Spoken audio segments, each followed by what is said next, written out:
Hey everyone, today we're going to talk all about the entertainment on board the MSC Seashore. We're going to go through all of the entertainment by venue. Let's go.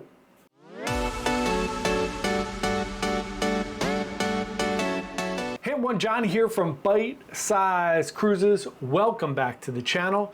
If it is your first time here and you are interested in cruising and that sweet, sweet cruise life, you've come to the right place. We put out a brand new video every single day about all things related to cruising. We would love for you to like and subscribe to our channel if you find this video useful. We do a live stream every Wednesday night where we talk all about cruising. We have some guests on and everything else. Anyway, let's talk about all the entertainment on board the MSC Seashore. Recently did a 7-night Caribbean cruise on the Seashore, and we got to see a ton of entertainment. So one of my things with comparing and contrasting entertainment on all the different cruise lines is sometimes you're going to have just something that blows you away. Like if you go on NCL Encore or NCL Escape, you're going to see Choir of Man. That show is a Broadway show, a West End show. It is incredible. However, you may not get the breadth of entertainment that you may get on another ship where something might not stand out as spectacular, but you're going to get a lot of pretty good entertainment. So on my MSC Seashore cruise, we got a lot of entertainment and a lot of it was really good. We're going to go through each venue here, starting with the atrium.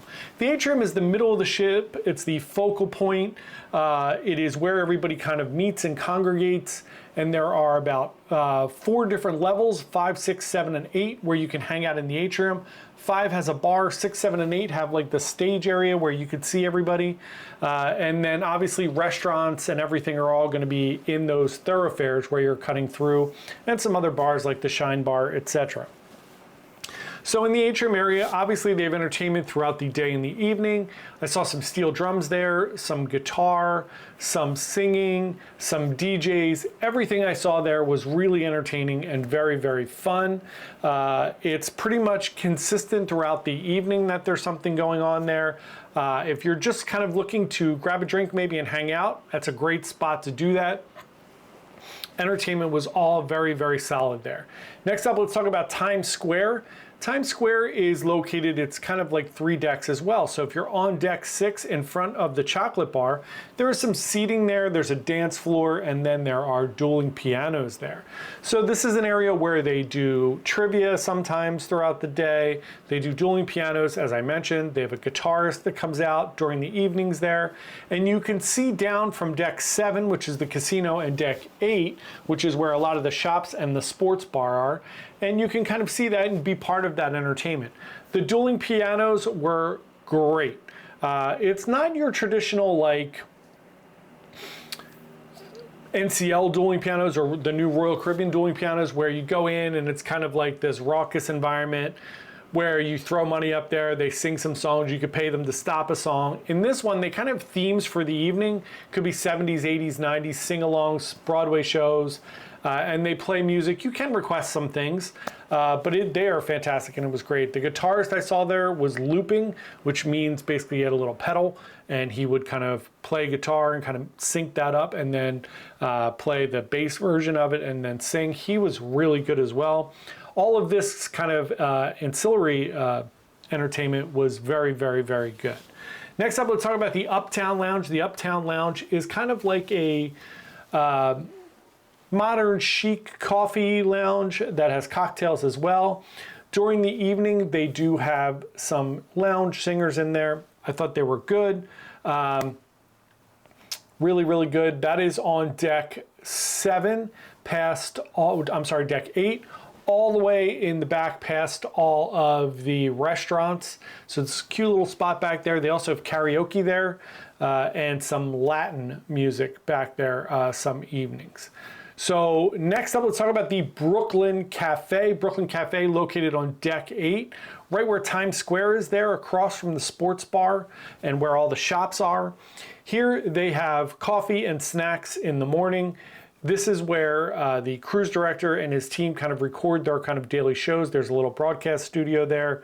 Again, they have like a piano player in there in the evening, sometimes a singer, but it's kind of like a low kind of lo-fi chill spot if you want to hang out, especially during the day. It's a cool spot to just read a book or relax, and there is an entrance out to the Deck 8 promenade there as well if you're looking for something fun to do. Next up, let's talk about Le Cabaret Rouge, one of my favorite spots on the whole ship. It's located on Deck 7, all the way in the back of the ship, and it is a kind of fully red lounge that has 2 decks of seating. The stage is on Deck 6, and then up on Deck 7 is where you come in. Plenty of seating. There's a huge bar there. There's seating that's all tucked away where you can just hang out during the day and the evening, have a cocktail and relax. And they do have a 4-hour variety show in there every night from 7 to 11. They have singers, they have jugglers, they have magicians, they have aerialists, everything that's going on there. Here's what I'll say. The acts in there are sometimes hit or miss. Some of them are good. I saw a singer who was very good. I saw a singer who was just okay. I saw a juggler who made me angry. I'm just kidding. He was not great. I saw some magicians that were magicians. So it's a little bit hit or miss in there. Again, just my opinions on entertainment, so please take it with a grain of salt.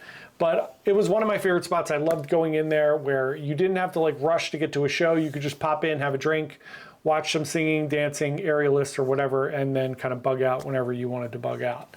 And come back if you wanted to come back a couple hours later and maybe see something different. Love that, that lounge. I love the venue. I love hanging out in there in the evening. Next up, the Madison Theater. This is where all the production shows take place. One of the things I really enjoy about MSC is that every night they do have some kind of a show in the theater. I know that's kind of going away on a lot of the cruise lines where it's like these specialized Broadway shows or game shows, which some do really well. Some I feel like it's just a cash grab, but I really enjoy a good old production show. Look, they did 5 production shows, I think, while we were on the ship there. Some of them were very good. Some of them were a little clunky, and I'm okay with that. I love a singing and dancing show. If it's a little clunky, it's okay. I don't have a problem with it. You know, I know that these people aren't on Broadway. They're people who are trying to make their way in the industry, in entertainment, and they're on a cruise ship, and they're trying their best. And by and large, they were great. I really enjoyed it. The Journeys show had a really interesting kind of concept with some cool digital stuff behind it. And some of the other shows were really good as well. I had a great time. I thought they were really good. The other performer that we saw in the main theater was Mike Appleton, who does a Michael Bublé show. I'm going to show you a little clip of that here. And when you sleep tonight, and while you're dreaming, I will know the dreams come true. 'Cause when I dream and when I sleep, I dream of you.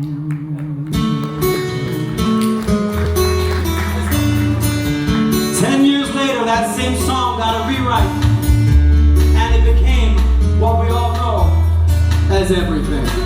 I thought Mike Appleton was fantastic. He kind of played, instead of doing like just coming out and singing, kind of doing like a little show, he was kind of Michael Bublé. He took over the personality. He was bringing people up on stage. He had a great time. Everybody was singing and dancing. It was an amazing show. It's something I love about MSC is that they definitely go out and they find really good acts to bring on, and they do really try hard with entertainment. And again, not everything's for everybody. Not everything's a hit. But by and large, again, the entertainment was really, really, really great. The cruise director was fantastic. He was everywhere, did a great job. I talked to him a few times. Super nice, very friendly, really good, had a great time. Again, there's your entertainment on the MSC Seashore. Thought it was great. I thought it was better than the entertainment on Seascape, and it was better than the last couple NCL cruises that I've been on where there was basically no entertainment, other than maybe the Cavern Club group or the One Show or the Sid Norman's crew, who are awesome. But yeah, plenty of entertainment, lots of things to do if you love trivia and you love karaoke and you love Latin ballroom, all of that. Plenty of stuff going on. You're not going to be bored in the evenings. Thank you so much for watching. Really appreciate it. Again, if you found it helpful, we'd love for you to like and subscribe to the channel. Come along and join us in this amazingly fun, friendly group of cruisers. Otherwise, I will see everyone tomorrow. Happy cruising. Bye.